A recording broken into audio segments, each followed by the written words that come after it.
Même les enseignes, les plus aimées, les plus populaires et certaines des plus grandes chaînes de magasins en France ne sont pas à l'abri des vents contraires qui bouleversent le commerce de détail. Ces dernières années, un phénomène s'est amplifié. Les détaillants font face à des défis monumentaux, allant de la concurrence en ligne à des crises économiques successives. Ce déclin n'épargne personne, pas même les marques établies depuis des décennies. Chaque fermeture de magasin entraîne non seulement des pertes financières importantes, mais aussi la disparition de milliers d'emplois à travers tout le pays. Des centres commerciaux aux zones périphériques, c'est tout un pan de notre économie qui vacille.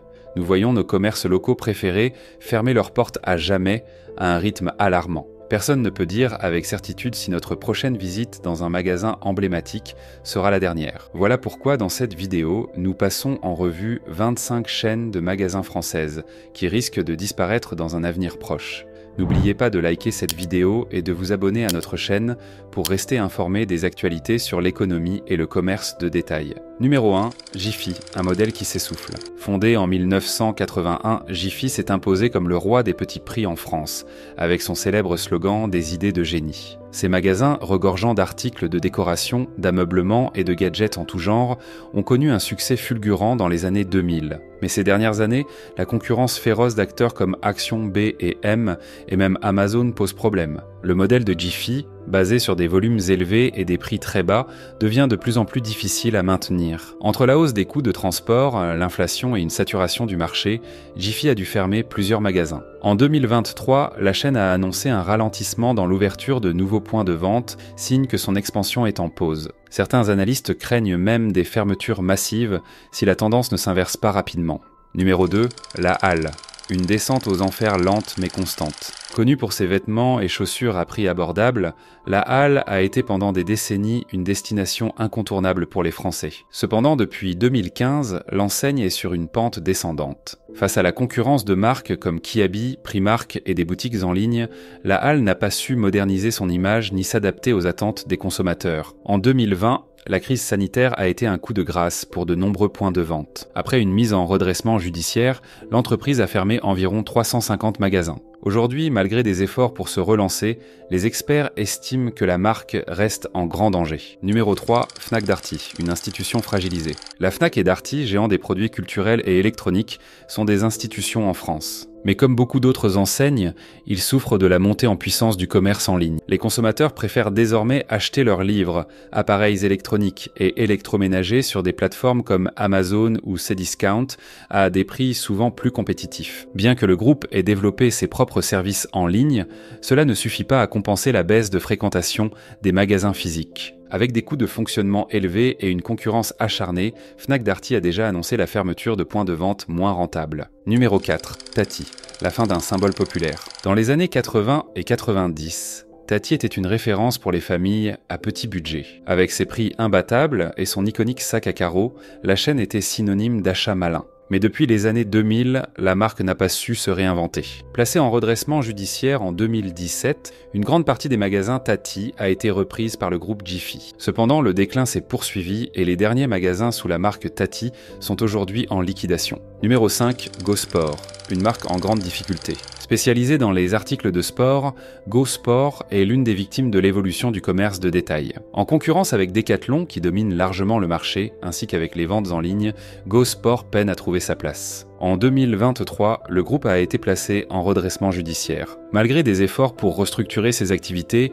les analystes restent sceptiques quant à sa capacité à rebondir. Certains prédisent une fermeture progressive des magasins si aucune solution durable n'est trouvée. Numéro 6, Camaïeu, une fin déjà écrite. Fondée en 1984, Camaïeu a longtemps été une icône du prêt-à-porter féminin en France, avec des vêtements accessibles et modernes appréciés des classes moyennes. Cependant, dès les années 2010, les premières difficultés sont apparues. Le marché de la mode féminine a subi une transformation profonde avec l'arrivée de concurrents étrangers comme H&M, Zara et Primark, qui imposent des rythmes de renouvellement ultra rapides. Parallèlement, l'essor du commerce en ligne a permis à des marques comme ASOS ou Shein de capter une part croissante du marché. Camaïeu n'a pas su s'adapter à ces changements. En 2022, l'entreprise, lourdement endettée, a été placée en liquidation judiciaire, entraînant la fermeture brutale de ses 514 magasins et la suppression de 2600 emplois. Ce déclin marque la chute d'un géant, mais aussi un avertissement pour d'autres enseignes. Numéro 7, But et Conforama. L'ameublement sous pression. Deux acteurs historiques de l'ameublement en France, But et Conforama, traversent aujourd'hui des turbulences majeures. Longtemps leaders sur leur marché, ils subissent une double pression, celle d'IKEA qui continue de dominer avec son modèle innovant et celle des acteurs en ligne comme Med.com ou Wayfair. Conforama a frôlé la faillite en 2020 avant d'être repris par Mobilux. Cette restructuration a entraîné la fermeture d'un tiers de ses magasins. Quant à But, l'enseigne a mieux résisté grâce à une offre diversifiée et des promotions agressives, mais son modèle basé sur de vastes surfaces en périphérie reste vulnérable face à la montée du commerce en ligne. Numéro 8, Monoprix.